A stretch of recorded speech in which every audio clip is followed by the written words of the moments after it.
Front and Center. A focus on important and significant developments affecting the lives of Filipinos, not only in the Philippines, but also those living and working around the world. Join us in Front and Center. Here on Radyo Pilipinas World Service. Good morning to all of our listeners here on Radyo Pilipinas World Service. Welcome to another edition of Front and Center, where we put very significant issues affecting our country, the Philippines, as the program title says, Front and Center. On behalf of our colleague Jerome Toledo, I'm your host for today, Steph Vicente, joining you all for a 30-minute worth of talk discussing important matters with our government officials, people from the private sector, or even members of the academe. As seen through our video live streaming, you may watch and listen to Front and Center through our Facebook page. Just search Radyo Pilipinas World Service. The same goes for our official YouTube channel. Meanwhile, we also have an audio live streaming thanks to the Evox PBS receiver app. You may download the said app via Google Play Store if you are using an Android phone or via App Store if you are using an iPhone. Once you have entered the Evox PBS receiver app, just find the logo of Radyo Pilipinas World Service in order for you to be able to listen live to our programs such as Front and Center.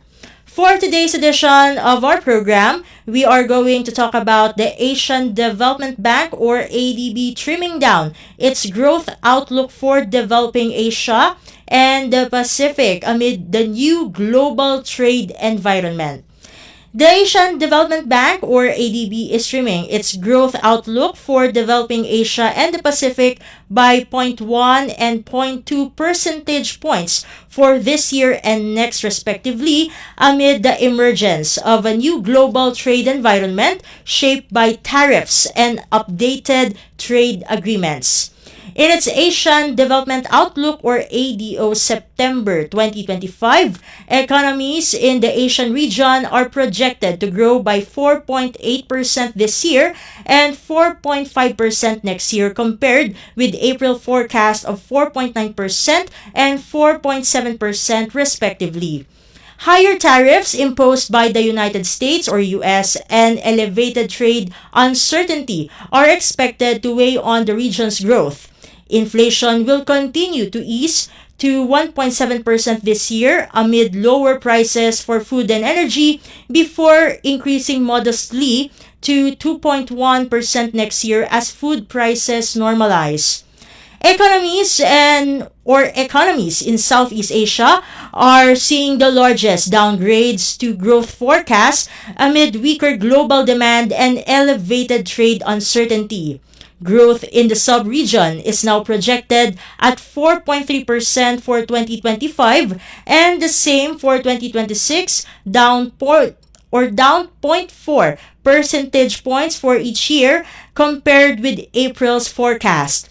In the Philippines, ADB reported that the Philippines' GDP growth outlook remains strong at 5.6% for 2025 and 5.7% for 2026, although both are slightly below ADO April 2025 forecast, which is at 6%. Though the flood control project's controversy could further undermine economic growth of the Philippines, tariffs imposed by the Trump administration will impact these numbers. Meanwhile, global financial services firm Western Union said that the growth of Philippine remittances sector remains very promising with the launch of its new mobile application for its customers. The said global financial remittance firm is looking at riding the growth of overall remittances in the country as cash remittances or money transfers through banks or formal channels climbed to 3.0% to 34.493 billion US dollars in 2024 based on BSP data. Philippines is its fourth largest market and it expects to grow its presence in the country moving forward. To have an in depth discussion regarding these matters, we are now joined by the Chief Economist of the Rizal Commercial Banking Corporation, Mr. Michael Ricafort. Sir Mike, welcome to Front and Center. This is Steph Vicente again of Radyo Pilipinas World Service. Hi, good morning, Steph, and to our viewers. Nice to be back. Yes, Sir Mike, thank you for gracing our program.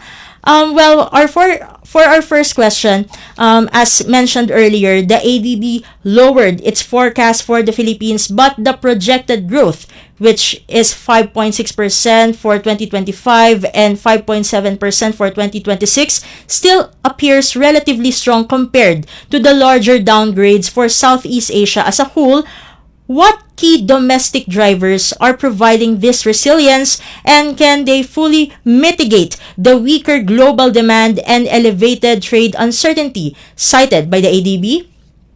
Well, Steph, true. Well, now the consensus is like for this year, GDP growth alongside, well, ADB alongside with the other multilateral agencies that just came out with their estimate, no, like IMF, even AMRO, and even the likes of credit rating agencies like S&P since last week.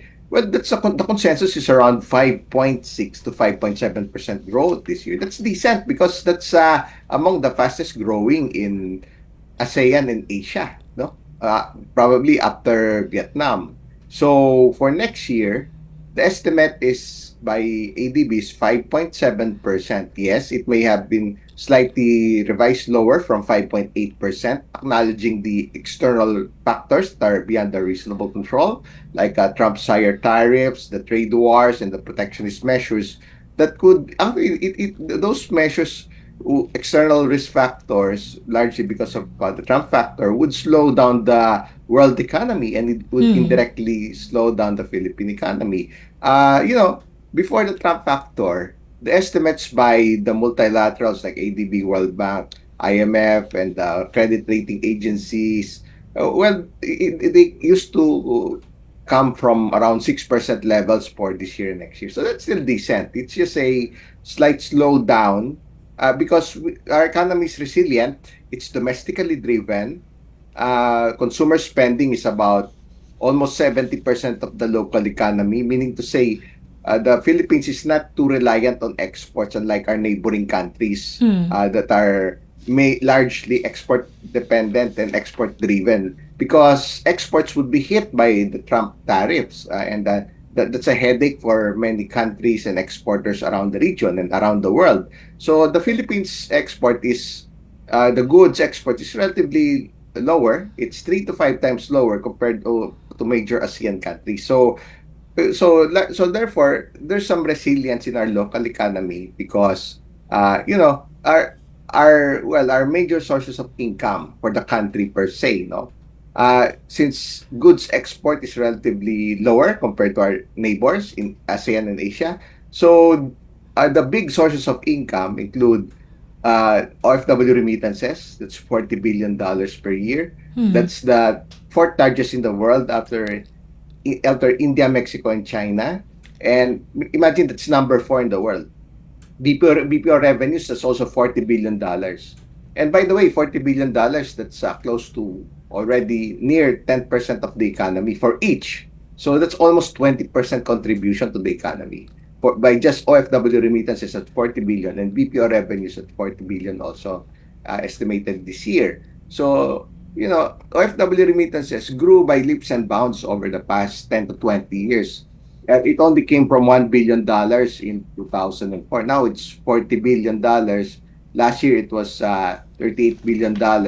For 2026, the official estimate is $42 billion. So, and the third source of income of the Philippines from the world is tourism revenues. That's $13 billion. That's a record high.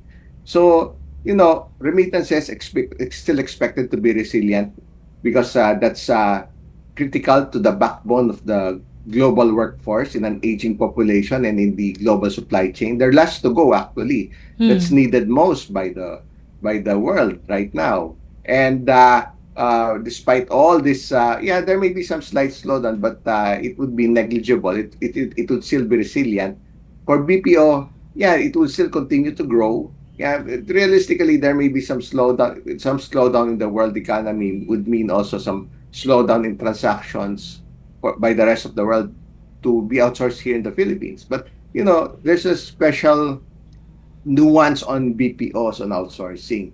Whenever there's economic slowdown, or well, even for the past 10, 20 years, whenever it's a contrarian, because if there's economic slowdown due to these external factors, all the more that the US and global companies need to outsource to save on costs and to at least survive. So that could, well, that's the irony of it all, no?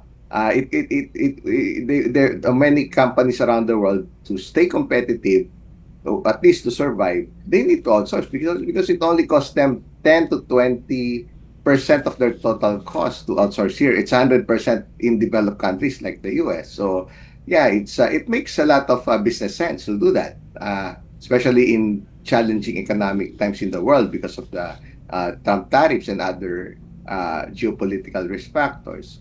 Tourism revenues, that is a low hanging fruit because our neighboring countries are like in Asia, like Thailand, Japan, they're 3 to 5 times higher than us. We earn like 13 billion, but they earn somewhere between 40 to 50 billion dollars. And our number of tourists is 6 billion last year, foreign tourist arrivals.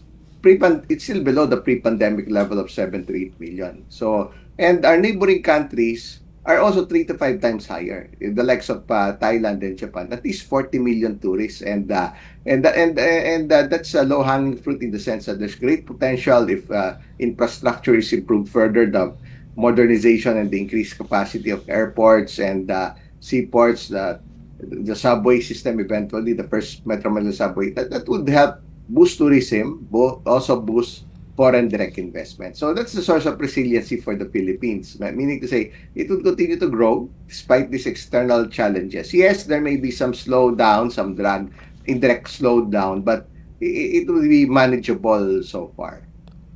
Mm-mm.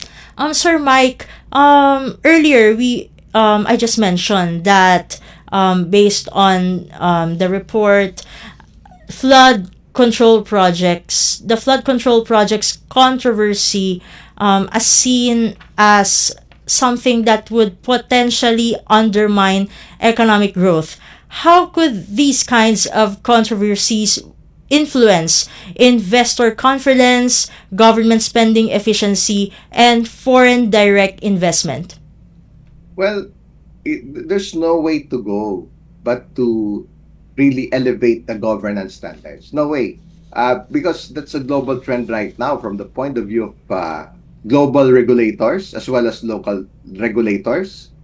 They have been encouraging investors from all over the world and even locally to patronize and invest and put money in countries, in governments, in businesses, in companies that adhere to ESG standards, meaning to say ESG, those are policies that are friendly to E, that's environment or sustainability.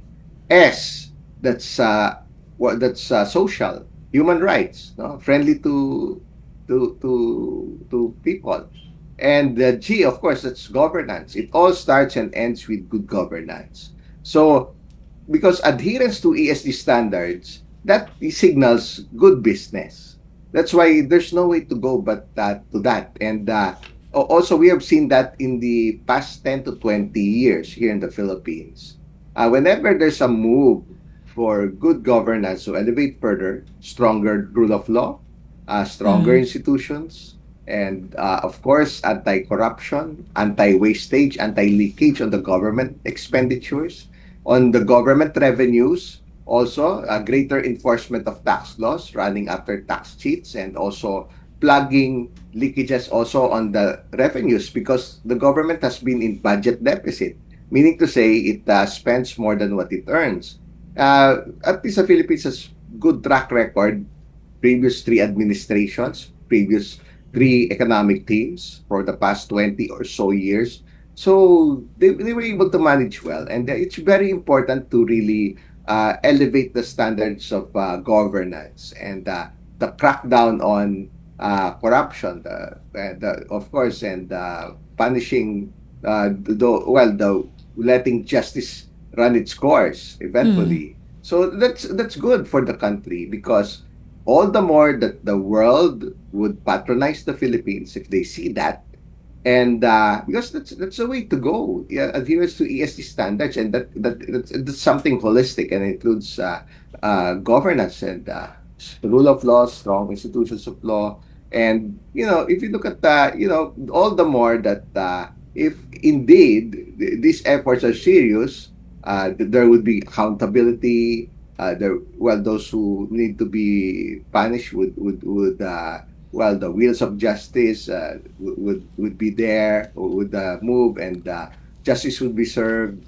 And it's really upholding what's proper and right for our society, because it would improve the finances of the government, because now it will help narrow the budget deficit, because you know the budget deficit is financed by debt. Hmm. So the debt has reached new record highs in recent months, like it reached like 17.5 trillion. So there's that urgency to also narrow the budget deficit by way of more disciplined spending and preventing corruption, preventing wastage, preventing leakages.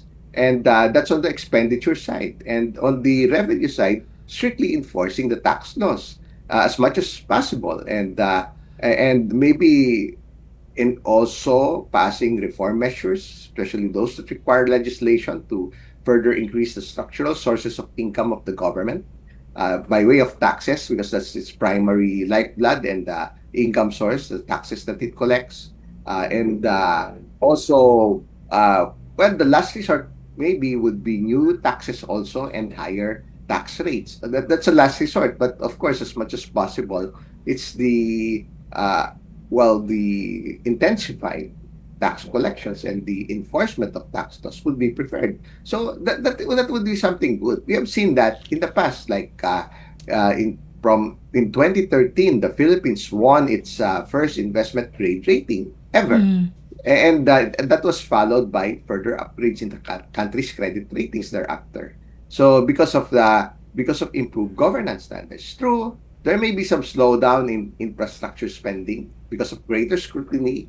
They would be very careful. Yeah, if all these things are, well, at least the Philippines has a track record. If indeed, uh, there would be measures to make sure everything is above board in proper order, preventing corruption, and realistically, given this greater prudence and being more careful in for infrastructure projects, there may be realistically some slowdown. But of course, that would indeed help, because in the first place, corruption entails wastes. Even the allegations of anomalous flood control projects that don't exist. Some of them even don't exist. So it's really plugging those leakages, plugging those losses on the side of the government, and that would improve the fiscal performance of the government by way of narrow budget deficits and improving the finances of the government. That would require less borrowings going forward. And that would help also on the fiscal performance and that management of the country over the long term and for the coming generation. So it's really the way to go. No choice but to really move towards that direction. There's no other way but to really enforce that. Good Hmm. governance. Mm-mm. Well, we just go back to the exports, since the US accounts for a significant portion of the Philippines' total exports. What measures or policies should the Philippines implement to accelerate the diversification of its export markets to other developed countries? Yeah, true, because US accounts for 17% of the total Philippine exports. So that's the biggest market. And ironically, we don't have a free trade agreement yet with the US, but Hmm. now, because of the recent negotiations, so that there would be some products from the US that would enter the Philippines with zero tariffs. But of course, that's still being discuss further on the details. And we have heard the likes of vehicles from the US at zero tariff. Same goes with even pharmaceuticals that would benefit the country. Uh, well, the medicines, of course, from the US at cheaper cost eventually with zero tariff, if that would indeed happen. And what usually the Philippines imports a lot, like wheat, we don't have that. Those things that we don't have most especially. But of course, there are still safeguards on other products that would compete locally. Like US has a lot of agricultural products, like meat products, like pork, like Mm. chicken, and also beef. So well, we have ASF, yes. The country may need to import, but those are being, of course, carefully being studied because this could potentially compete with local producers, local hog raisers, local poultry producers, etc. So yeah, and of course, Philippine exports would be imposed 18% tariffs in the US. So, but of course, as much of which is still under discussion because right now, Trump is still ongoing. Is Mm. well, when it comes to he has plans to impose tariffs on uh, electronics or semiconductors exported to the US. So that is still being studied also, meaning to say Trump is threatening 100% to as much as 300% tariff on electronic imports. That's exports from coming from all over the world, like from the Philippines, and that's our biggest export item. Unless, this semiconductor and electronics companies would invest in the US. That's what Trump would like to happen. But uh, yeah, nonetheless, it's still a wait and see. We haven't really seen anything tangible, but that's part of the negotiating tactic, the art uh, of deal making. So usually that's a threat, 100% to 300% tariff, but eventually they would meet in between. And you know, yeah, that's already moving towards eventually if there would be free trade. And the Philippines has a lot of free trade agreements with the rest of the world, with Asia Pacific countries. So we can always stop that and diversify our exports to sell more because we don't there's already no tariffs with the likes of with ASEAN members, with most with prosperous and affluent countries in Asia like Japan, China, South Korea, and even the likes of Australia, New Zealand, India, with which the Philippines has free trade agreement. And of course, it's also tapping even countries with which the Philippines has no free trade agreement yet. The Mm. affluent countries, the wealthy countries, like those in the Middle East, because because they have the wealth to purchase more of our exports, and European countries, maybe some continents like in other parts of South America, and even some parts of Africa. So yeah, basically, the developed countries the affluent countries are they're usually when it comes to diversifying the markets, there's great potential to tap those markets. And of course, even other developing countries that may still be tapped by the Philippines, like fast-growing Asian economies. It's also the diversification of products of export winners because we're highly concentrated on electronics. The Philippines has yet to catch up when it comes to agricultural exports Mm. because when compared with the other neighboring ASEAN countries, so agricultural exports of the Philippines remain relatively low. And we know the dominating position of the Philippines when it comes to the likes of bananas.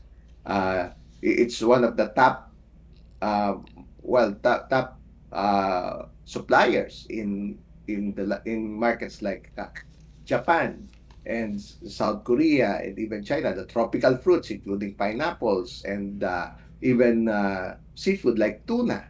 So yeah, exported to the likes of the more developed ASEAN and Asian countries like Japan and also other tropical fruits like mango. So and coconut oil, because Philippines is one of the biggest producers. It's being exported in the US. It's also exported in other European countries that need coconut oil and other, many other agricultural products. Some of them may also be have maybe used as inputs for heavy industries around the world. You know, there are coconut derived products, even activated carbon. So many other potential to really expand the export winners in the Philippines. Hmm. Mm-mm. Meanwhile, Sir Mike, project or inflation is being the inflation is being projected to ease this year before increasingly modestly to 2.1% next year as food prices normalize. This was mentioned earlier. What does this projected inflation path imply for the Bangko Sentral ng Pilipinas or BSP's monetary policy stance over the next 12 to 18 months? Could the BSP potentially implement more interest rate cuts sooner than expected if domestic inflation remains below the target range? Yes, that's very important for and as basis and justification for any decisions by the local central bank to cut rates further, as long as inflation remains relatively benign, meaning to say inflation is still within the acceptable target of 2 to 4%. So it would likely still be there within the target. And it just happened that inflation came from very low levels, came from as low as 0.9% in July. That's the lowest in more in nearly 6 years. Same goes. It picked up a bit come August at 1.5%. That is still below the 2% lower range of the BSP's target, and that indeed still justified the recent rate cuts, last of which we saw the 0.25 cut last August 28th. And going forward, as long as inflation, yeah, it's estimated based on consensus, even the multilaterals, their forecast is for inflation to normalize. Actually, it's normalization towards a little over 3%. I think most of the multilaterals and credit rating agencies, they're forecasting like 3.2% thereabouts for next year, and maybe the year after that, maybe close to that also. And that's close to the official estimates of the central bank also at a little over 3% for 2026, 2027. So it would normalize to those levels. It's well within the inflation target of 2 to 4%, about a little over midway. So it's still within acceptable bounds. It's still considered benign, and in a growing economy, that is still considered acceptable. As long as the economy, the growth in output, the growth in incomes in the Philippines is faster at around 5.6, 5.7% compared to the growth in prices, that would remain acceptable. And also another factor is the possibility of further cuts in Fed rates, in the US central bank rates. It's estimated by the Fed officials that they may still cut by another 50 basis points total for the rest of the year. That's 25 basis points each on October 29, and another 25 basis points cut by December 10.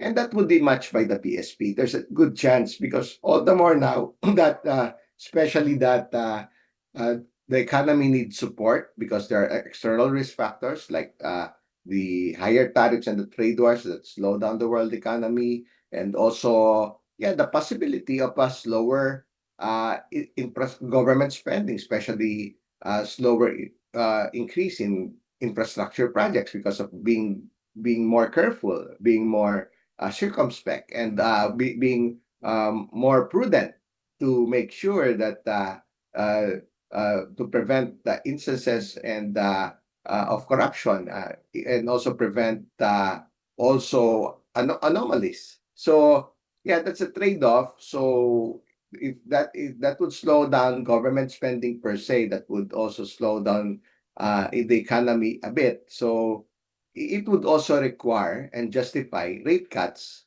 by the BSP to spur economic activities, because any further rate cuts would mean that would bring down the cost of borrowings. It would bring down the cost of credit. It would encourage more businesses to borrow, more consumers to borrow, and that's good for the economy because more businesses, new investment, expansion projects would mean more jobs, more opportunities, greater business and economic activities. From the point of view of the consumers, they would purchase more homes. And we know the multiplier effect of purchasing homes. More than hundreds of industries are positively affected by that. Uh, the the producers of raw materials and furniture, furnishing, and so on. All the materials that come along and the value chain, the supply chain.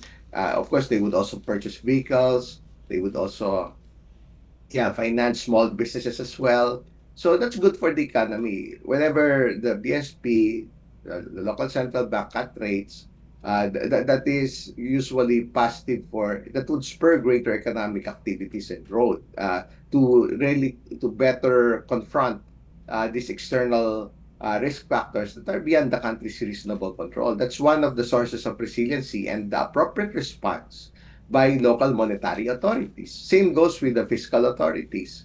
The pro-growth policies, meaning prioritizing, spurring economic growth by way of course, as much as possible, some of the funding may have shifted, say, those that are originally meant for the various flood control projects, it would be repurposed and shifted to say to the Department of Agriculture, to social services, to the DSWD, etc. Mm. So it won't be lost. It would be for purpose, and hopefully that would also spur economic growth despite some slowdown in the in spending on various infrastructure projects. So that's the key actually to have um, more conducive environment for the economy to grow further, to flourish, and uh, also lead to greater economic development that is more inclusive. That's the bottom line of all of which the monetary easing measures,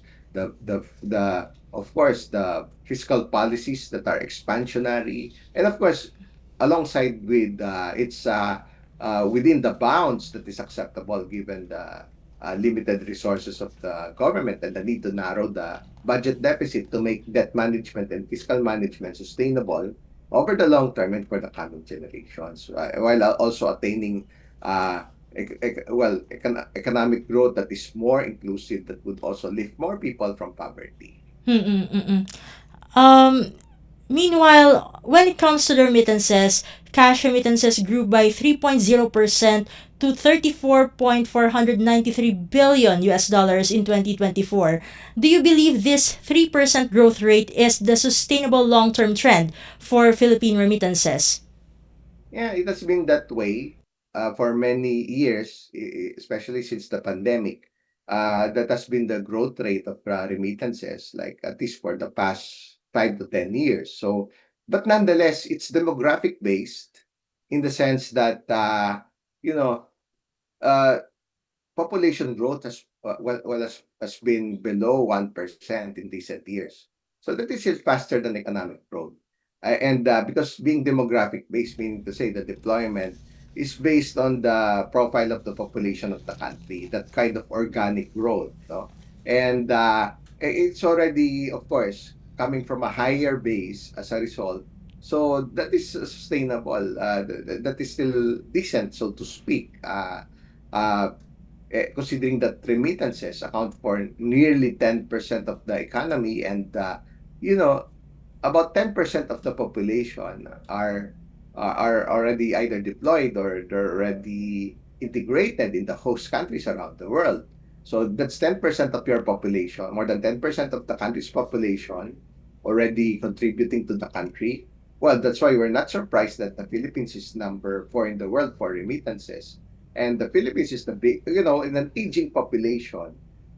Philippines, well, some overseas OFWs need to be deployed in countries where there's, there are many older people in an aging population. They have tight labor supply. They need more workers, young people, and you know, that's why the Philippines is the biggest sources of nurses for the world. It's more than 20% of all nurses around the world.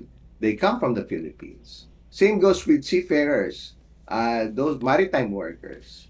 Mm. Philippines is also the biggest source around the world. At least 20 to 25% of total. That's official estimates, but I just had discussions with the maritime industry, and they're of the view that it's even higher than that. It could be as high as 40 to 50% of the total seafarers around the world coming from the Philippines. So, and these are high paying jobs as well. So, Mm.